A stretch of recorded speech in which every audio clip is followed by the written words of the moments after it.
가만히 있으면 안 되고 이길 수 있는 후보를 우리가 좀 같이 뛰고 같이 만들어야 된다. 그런 생각이 좀 절실했고 그래서 인제 좀 그러면은 빨리 이재명 캠프에 합류를 해야겠다라는 생각을 했고 또 개인적으로는 우리 김용민 PD님이 말씀하시듯이 그 마이너리티 이재명 이런 말씀을 하시잖아요. 예. 저는 그 부분에서 좀 노무현 대통령도 생각이 났고 이렇게 좀 그 마이너리티가 다시 우리 당의 메이저가 되면은 네. 당이 좀 더 역동성이 강해지고 뭐 개인적으로는 이제 세대 교체, 세대 공존 이런 네. 가능성도 더 커지지 않을까라는 희망이 있었습니다. 최지은의 오늘. 네, 최지은 더불어민주당 부산 북강서을 지역위원장 그렇게 그동안 호칭해 왔는데 이제 더불어민주당 이재명 후보 캠프의 국제대변인으로 뭐 잠시 직함이긴 합니다만은 정정해야 될 것 같습니다. 정정이 아니라 이제 새로 이름을 호명해야 될 것 같습니다. 우리 최지은 대변인 나와 계시죠? 네, 안녕하세요. 최지은입니다. 네. 어떻게 이재명 캠프에 합류하셨는지 그 이야기는 잠시 후에 나누도록 하고요. 자, 우선 지금 국민들의 관심사 5차 재난지원금.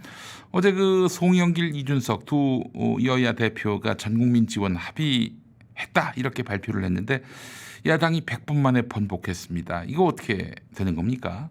네. 이준석 대표가 인제 송영길 대표를 만나서 합의를 한 다음에 어제 인제 만찬을 가졌고 그 네. 자리에서 합의를 했다고 황보승희 대변인이 직접 얘기를 했죠. 그 당 대변인이 했어요. 또 그 당 그 수석 대변인 아닙니까? 그 양반이. 그렇습니다. 네. 그분이 뭐 심지어는 추경 처리하는데 여야 대표가 공감대를 이루고 한 사례다 이렇게 칭찬까지 하면서 오늘 협의한 내용에 대해서는 착실하게 이행할 것이라고 예상한다. 뭐 지켜봐 달라, 고맙다 이렇게까지 얘기를 했거든요. 그래요. 그리고 100분 있다가 입장을 바꿨는데 이준석 대표 합의한 이후에 그 국민의힘 내부에 비난이 많았다고 합니다.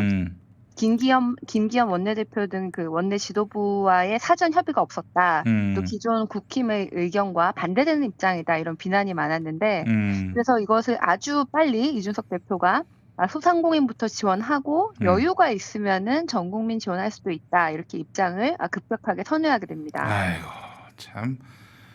아니 이게 본인한테 빅엿이 될 텐데 참 이게 정말 깃털처럼 갑이 없습니다. 이게 그렇게 할 일인가 싶어요. 예. 이게 그 이준석 대표한테도 지금 안 좋게 돌아가겠지만은 저는 이제 국힘, 국민의힘 그리고 민주당 양쪽에 이제 좀 큰 파급 효과가 있을 것 같은데요.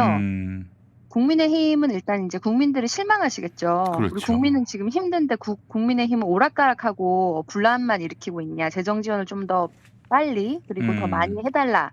이렇게 이어질 수 있고 네. 또 당대표 간의 합의에 대해서 신뢰를 잃은 거기 때문에 그렇죠. 국민의힘이 다시 이제 나경원 대표 때로 돌아가나 그 이재명 지사 같은 경우에는 약속을 헌신짝 취급한다 이렇게 이미 발언을 하셨습니다. 앞으로 어떻게 이준석하고 그 협상을 할 수 있겠어요? 저 사람 합의해 봐야 뭐 100분 만에 뒤집을 수도 있는 사람이다라는 그런 불신이 생기면 어떻게 앞으로 대화를 나눠요? 그게. 외부적으로는 이제 이준석 대표와 국민의힘에 대한 불신이 생기고 또 국민의힘 내부적으로는 이준석 리스크가 그동안 좀 마음속에 다들 가지고 있었는데 당 지지율이 올라가고 이준석 대표가 인기가 많으니까 의원들이 좀 참고 있었는데 이제 이것을 막 공개적으로 이준석 대표를 비판하기 시작했어요. 이제 의원들이 뭐 이건 잘못했다, 뭐 여가부 통일부 폐지도 우리랑 의논하지 않았는데 그때부터 좀 나오려고 하는 비판을 지금 몰아서 하고 있고 당대표가 말하는 거는 당론인데 당의 입장과 다르거나 당과 조율하지 않고 이러면 안 된다 이렇게 마치 의원들이 대표를 이렇게 호통하는 듯한 이런 예상을 주고 있기 때문에 이거는 이준석 대표한테도 좋지 않지만은 국민의힘 전체적으로 이 변화 이미지, 뭐 젊은 사람을 내세워서 개혁 이미지 이것이 금방 무너질 것이다. 이렇게 보입니다. 아니 이런 상황까지 왔으면 이제 이준석 대표로서는 지금 자기가 나이가 어리다고 얕잡아 보는 거 아니에요? 지금 이러는 태도가 당 대표에 대한 권위에 도전하는 것이고 사실 자기 가장 그 아픈 구석 아니에요? 아킬레스건 아닙니까? 그래서 이 부분과 관련해서는 굽힘없이 이준석이 결심하면은 이거는 밀고 간다. 이런 인식을 심어줘야 앞으로도 무슨 일을 하려고 할 때 순순히 따라오지 않겠습니까? 근데 지금 이 차원에서 100분 만에 100기를 든다. 이거는 뭐 거의 자살골이 아닌가 싶은 생각이 드는데요. 그리고 이준석 대표를 비판하는 그 국민의힘 의원들의 워딩을 보면 아니 뭐 잘 몰라서 여태까지 그런 것 같다. 이제부터 우리가 알아듣게 설명했으니까 앞으로 잘할 것이다. 뭐 이렇게 얘기를 하는데 마치 뭐 선생님이 초등학교 학생한테 얘기를 하듯이 취급을 당한 거야 지금 이게. 아유. 근데 이제 송영길 의원이 이제 송영길 대표도 뭔가 마음에 안 드는 것들을 하면은 우리가 비판을 하지만은 뭐 그 사안에 대해서 비판을 합니다. 그렇죠. 뭐 이런 것은 잘못됐다. 뭐 바꿔라. 근데 지금 이준석 후보한테 하는 것은 그 태도에 대한 비판이고 그것은 이제 나이에 대한 국민의힘 내부의 그 연공 서열이 바탕에 이제 자리 잡고 하는 것이죠. 그래서 이것은 국민의힘의 개혁 이미지가 반대로 보인다. 지금 현재 보여주는 상황은. 그래서 그 이준석이 가지고 온 그 참신한 젊은 이미지가 국민의힘 내부에서 깨고 있다. 이렇게 보입니다. 네. 아이고. 근데 뭐 하여튼 이렇게 국민의힘에서 뒤집어도 더불어민주당은 일단 합의한 것이고 또 결국 더불어민주당이 이끌어온 거 아니에요. 전국민 재난지원으로 이끌어왔기 때문에 여기서 뭐 야당이 안 된다고 하니 우리도 할 수 없다. 이렇게 나올 수는 없는 거 아닙니까? 네, 민주당 내에서도 좀 파급 효과가 있을 것 같은데 사실 전국민 지급 합의가 발표되자마자 원래 반대하던 후보군과 찬성하던 후보군이 분명하게 있었잖아요. 네네. 민주당 내부에서도. 네네. 그래서 이제 어저께 전국민 재난지원금이 발표됐을 때 가장 먼저 추미애, 이재명 그리고 김두관 후보는 환영 메시지를 냈습니다. 그렇죠. 예. 반면에 이낙연, 정세균, 박용진 후보는 불편한 심기를 내비쳤습니다. 어저께 그렇게 했는데 갑자기 국민의힘이 이렇게 입장을 틀어버리니까 그러면 이 선별 지원을 주장했고 보편 지원을 반대했던 후보들이 갑자기 번복한 야당 지도부와 같은 입장이 돼버리는 것입니다. 그렇죠. 예. 그래서 오히려 이분들이 입장이 더 복잡하게 됐다. 본인들이 한 말은 있는데 지금 우리는 지금 국민의힘을 비판해야 되는 상황이고 그래서 이분들이 더 곤란하게 됐다라는 생각이 듭니다. 네, 그래요. 뭐 이런 와중에 이제 당 지도부는 뭐 전국민 재난지원으로 가겠죠. 근데 오늘 또 보니까 홍남기 부총리가 말이죠. 그렇게 안 된다라면서 또 이 당에 대해서 반대의 목소리를 또 냈단 말이죠. 아니 홍남기 부총리가 이분은 뭐 종교인가 봐요. 그게 종교 같아요. 예. 일단은 거기에 맞고 틀리고는 사실 경제학적으로 뭐 선별이 맞다, 보편이 맞다, 뭐 증명된 것도 없고 장단점이 있는데 정무적으로 이제 판단되는 것이고. 그렇죠. 이것이 사실 우리 당의 커다란 약점입니다. 우리 당이 지금 홍남기 부총리뿐만 아니라 그동안 뭐 여러 무슨 윤석열, 최재형 여러분들 우리가 그 관료에서 크신 그 사람들을 수장으로 만들었는데 우리 당의 입장을 정확히 반영하실 수 없는 분들이고 뭐 딴 데 가서 정치하실 수도 있는 분들이고 왜 우리가 그동안 그런 분들을 관료에서 잘한다고 이끌어서 우리 나라의 리더십으로 만들었는지 우리 입장을 대변하는 사람들을 우리의 정확한 비전을 내놓고 거기에 대해서 유권자가 뽑아주면은 그 입장을 가장 잘 실현할 사람을 그 리더십으로 만들었어야지. 우리 당이 좀 굉장히 비판할 부분입니다. 알겠습니다.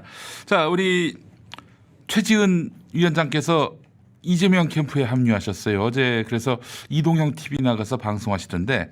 그거 보셨어요? 아니요. 왜 봅니까 그거를? 그 군소 매체, 이 유튜브계의 군소 매체에 나가서 그렇게 출사표를 던지신 점은 이게 좀 너무 격이 맞지 않는다. 이 최지은의 격에 비해서 너무 현격히 떨어진다. 이런 유감의 뜻을 표하지 않을 수가 없습니다. 네. 제가 원래 김용민 브리핑에서 오랫동안 이재명 제가 뭐 한 몇 달 전에도 이재명 지사 지지와 같은 그런 발언을 한 게 있기 때문에 저는 출사표를 김용민 브리핑에서 던졌습니다. 예, 그래요. 그랬죠. 몇 달 전에. 그래요. 뭐 어제 방송 보신 분은 거의 없으리라 이제 생각이 되면서 자, 뭐 농담이고 어떻게 이재명 지사 캠프에 또 합류하게 되셨는지 그 말씀을 좀 듣고 싶었어요. 네, 원래 뭐 이재명 지사가 이제 대중을 굉장히 잘 이해하고 시대 정신을 반영하는 그런 변화, 뭐 이런 이미지를 가지고 계신 후보라고 생각은 하고 있었는데, 네네네. 사실 제가 이제 서울 부산시장 선거에서 우리가 크게 졌을 때, 저는 이제 부산시장 선거에서 되게 나름 열심히 하고 있었는데, 네. 제 선거도 한 번 지고 부산시장 선거도 한 번 지고 글쎄 이러니까 말이야. 예. 이제 저는 뭐 정치에 입문한 지가 지금 1년 좀 넘었는데 이렇게 두 번을 지니까 아하. 이제 다음번에 대선도 지면은 이제 정말 큰일이다 이런 생각이 들었고, 그래요. 이제 가만히 있으면 안 되고 이길 수 있는 후보를 우리가 좀 같이 뛰고 같이 만들어야 된다. 그런 생각이 좀 절실했고, 그래서 이제 좀 그러면은 빨리 이재명 캠프에 합류를 해야겠다라는 생각을 했고, 또 개인적으로는 우리 김용민 PD님이 말씀하시듯이 그 마이너리티 이재명 이런 말씀을 하시잖아요. 예. 저는 그 부분에서 좀 노무현 대통령도 생각이 났고, 이렇게 좀 그 마이너리티가 다시 우리 당의 메이저가 되면은 네.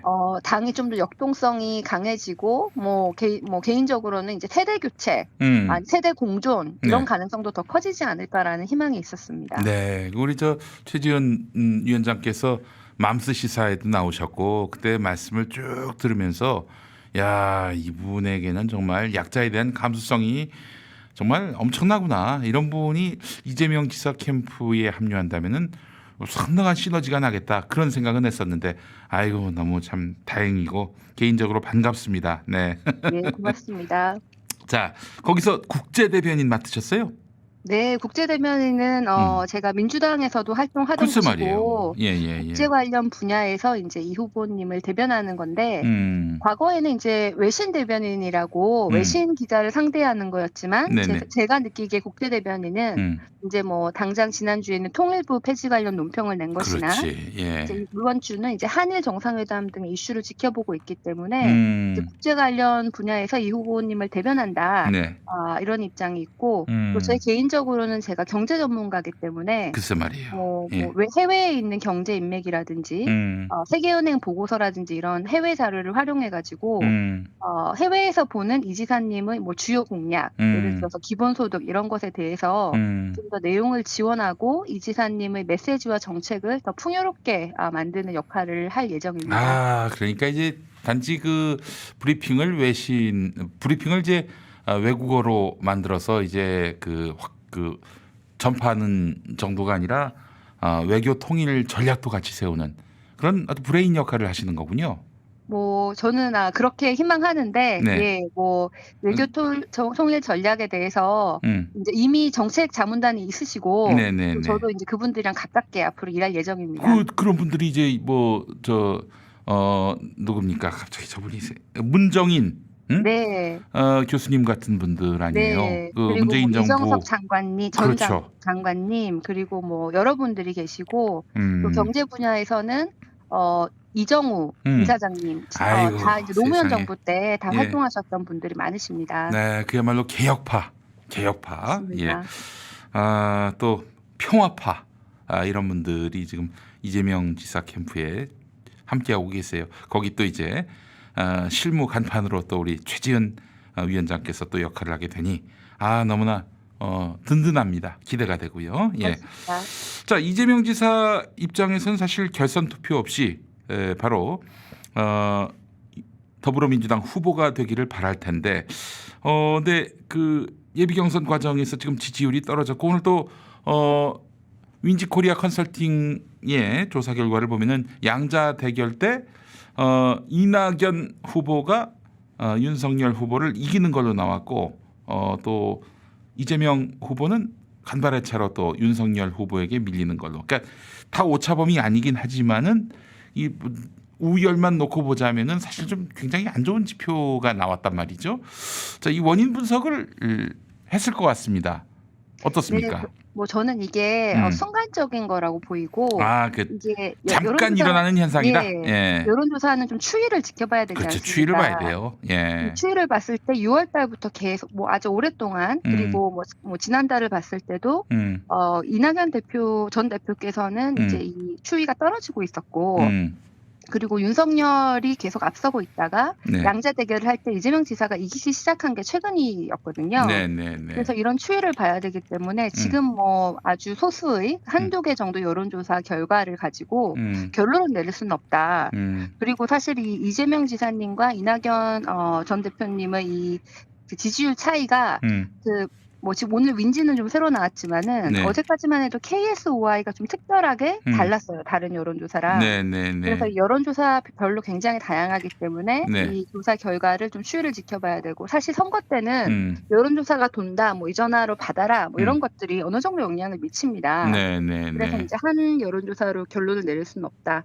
다만 이 지사님의 일부 메시지가 조금 더 전략적으로 대응하실 필요는 있다고 보입니다. 그런 얘기들 많이 나오죠. 예. 예, 저는 크게 이걸 두 가지로 나눠야 될 것 같은데요. 두 부분으로 일단은 중도층에 대해서 네. 봤을 때는 뭐 바지 반환이라든지 뭐 여기에 대해서 이제 품격이 좀 너무 감정적으로 대응하시는 부분이 있다.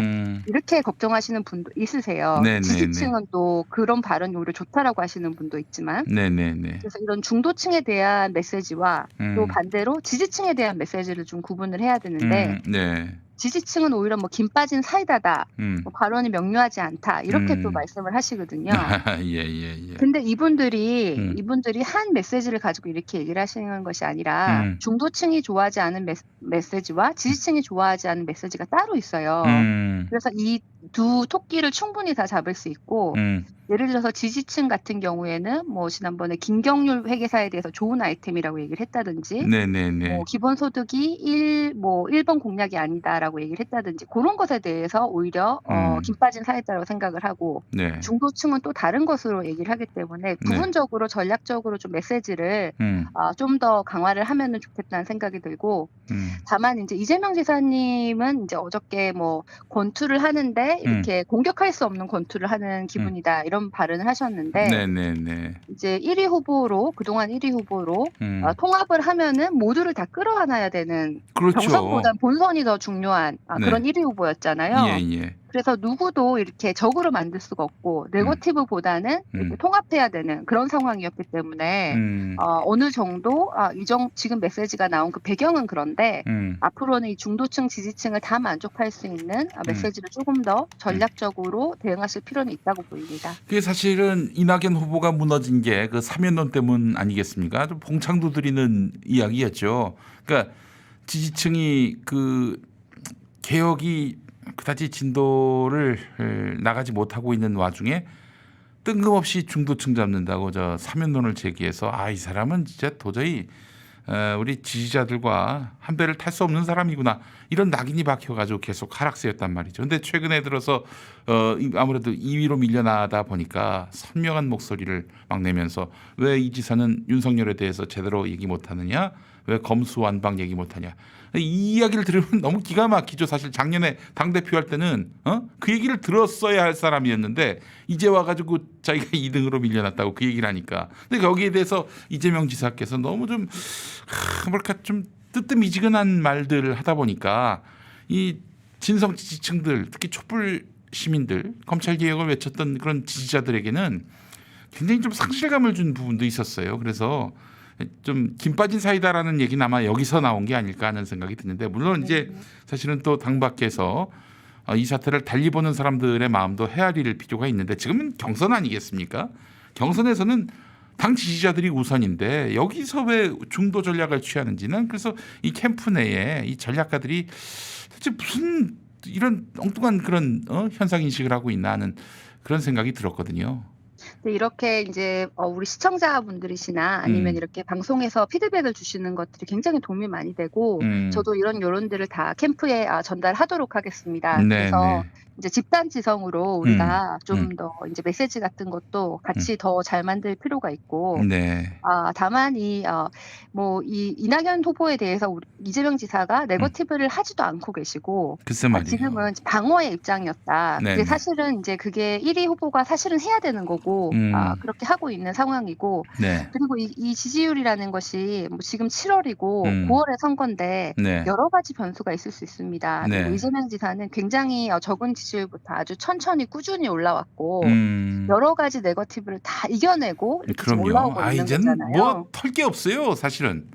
예, 그래서 저는 뭐 우리가 그래도 좀 희망적이고 더 잘해야 되지만은 그래도 저는 뭐 좀 잘 되실 거라는 그런 확신이 듭니다. 알겠습니다. 마지막 질문 하나만 더 드리고 이제 마무리하려고 그러는데 네. 윤석열 전 총장 부인 검증과 관련해서 이재명 지사의 그 입장이 좀 의외라는 평가도 있습니다. 후보 가족은 당연히 검증해야 하는데 단 결혼 전 문제까지 후보에게 책임을 물을 수 없다. 이 발언은 그래 앞서 제가 얘기한 대로 이게 좀 그 각을 세울 때는 좀 세워야 될 부분에서도 뭔가 주저하시는 게 아닌가 하는 그런 염려를 낳게 했거든요. 자, 이 부분은 어떻게 보십니까? 뭐 일단 이재명 지사님은 이제 원론적인 입장을 얘기를 하신 거고 특히 이제 그 뭐 직업 그 부인의 직업 같은 거를 그건 좀 옛날에 뭐 실제로 그런 직업을 가졌는지 아닌지는 모르지만 그런 걸로 너무 큰 문제를 삼지 말아야 된다라는 입장이었다고 저는 이해를 근데 했습니다. 이제 그런 말씀은 이제 마음속에만 두시고 네. 굳이 지지자들 그 열성적으로 지금 상대 후보 그 본선 최대 경쟁자인 윤석열 씨에 대해서 그 뭐 정말 자기가 앞장서서 이렇게 검증하는 분들한테 낭패감을 주는 부분도 있거든요. 그게 그러니까 네, 이 마음을 헤아리고 갔으면 좋겠는데 굳이 그런 말씀을 하셨어야 했는지 하는 생각이 듭니다. 그게. 네, 그래서 뭐 부인도 문제지만은 뭐 사실은 이제 모든 가족이 다 국민 눈높이에 맞게 철저하게 검증을 해야 된다. 그렇죠. 그리고 이 후보 본인도 본인을 그럼요. 포함해서 어마어마하게. 대권 후보 가족은 다 예의가 없다 이런 입장을 사실은 이런 입장도 말을 하셨어요. 이번에 네. 딱 요 워딩에서 얘기를 하지 않으셨지만 이 후보 본인의 입장이 이제 대권 후보 가족은 다 검증을 해야 된다는 입장이고 사실 대통령 부인은 당연히 검증을 해야 되는 자리죠. 그럼요. 당연히 왜냐하면 세금이 이제 그 사람 경우나 뭐 이런저런 또 의전을 위해서 쓰이는 거 아니겠습니까? 세금이. 그렇습니다. 네. 그리고 뭐 우리 지난번에 박준영 해양수산부 장관 후보자도 부인이 뭐 도자기 사왔다고 그래요. 장관 후보자에서 낙마를 시켰는데 글쎄 대통령 말이에요. 부인은 장관 부인보다 더 많은 도덕성을 요구받는 것은 당연한 일입니다. 그래요. 그 뭐 혹시 뭐 해경궁 논란을 피하려고 그러는 거 아니냐? 이낙연 후보 쪽에서 그런 얘기 나왔다고 하는데 이건 참 제가 봤을 때 너무 저열합니다. 예.